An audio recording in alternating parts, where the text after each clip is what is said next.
You walk into a crowded elevator. You turn around and face the door. Everyone does. Nobody taught you that. Nobody wrote it down. But you already knew it.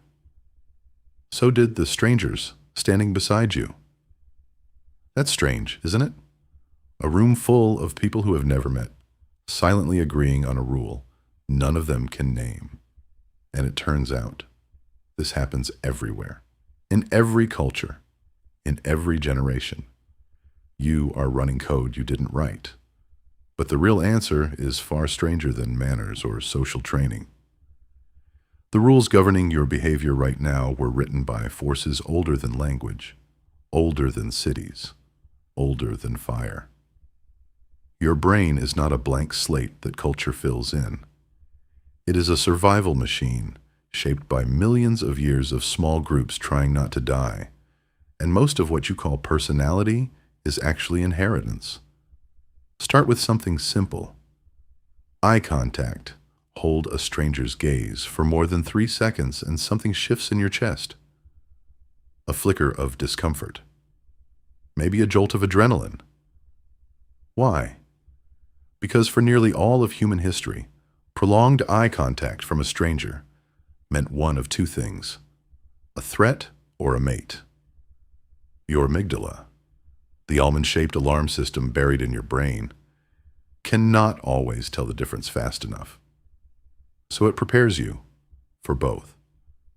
Anthropologist Edward Hall, who pioneered the study of personal space in the 1960s, called this reaction part of your hidden dimension, an invisible architecture of instinct layered underneath conscious thought. You didn't choose to feel that flicker. It chose you generations ago. Now think about laughter. You laugh more around other people than you do alone, even at the exact same joke. Up to 30 times more, according to research from neuroscientist Robert Provine, who spent years recording spontaneous laughter in public spaces. Laughter, it turns out, was never really about humor. It was about bonding, a social glue that told the group, I am safe, you are safe. We are the same tribe. That's why laughter spreads before the punchline even lands. Your brain doesn't wait for logic. It reads the room first. Here's where it gets uncomfortable. Because if laughter is tribal, so is exclusion. Picture a child on a playground, left out of a game. Brain imaging studies led by psychologist Naomi Eisenberger found that social rejection activates the same neural regions as physical pain. The anterior cingulate cortex, the same area that lights up when you stub your toe, fires when you're ignored by your friends. Your ancestors did not survive as individuals. They survived as members of a group of maybe 30, sometimes 150 people. Being cast out did not mean loneliness. It meant death by exposure or by predator within days. So your brain built pain into rejection. Real, physical pain.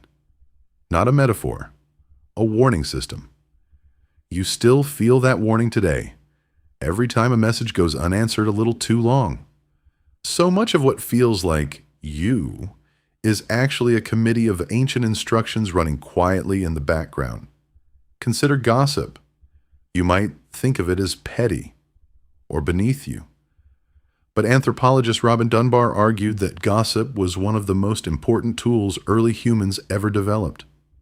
Before writing, before money, before law.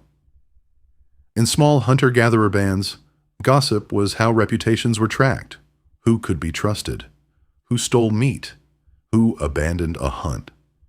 Dunbar's research suggests roughly 60% of everyday human conversation, even now, is still about other people. Not politics, not weather. People. You gossip because your ancestors needed a social ledger, and language was the only account book they had. Now think about something even stranger. Why does a room go quiet when someone powerful walks in? Status hierarchies are not a modern invention of office politics. Primatologist Franz de Waal spent decades studying chimpanzee troops and found strikingly similar patterns.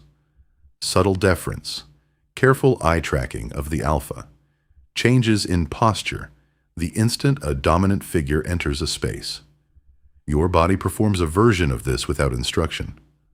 Shoulders drop, voice softens.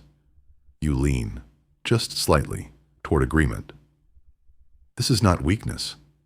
It is 80 million years of primate social evolution expressing itself in a hallway or a boardroom. Here's the twist most people never expect. All of these ancient rules, eye contact, laughter, rejection, gossip, hierarchy, were built for groups of maybe 50 to 150 people. That's it. That's the size your brain was optimized for. But you don't live in a group of 150 anymore. You live in a world of billions, watching thousands of strangers on a screen every single day.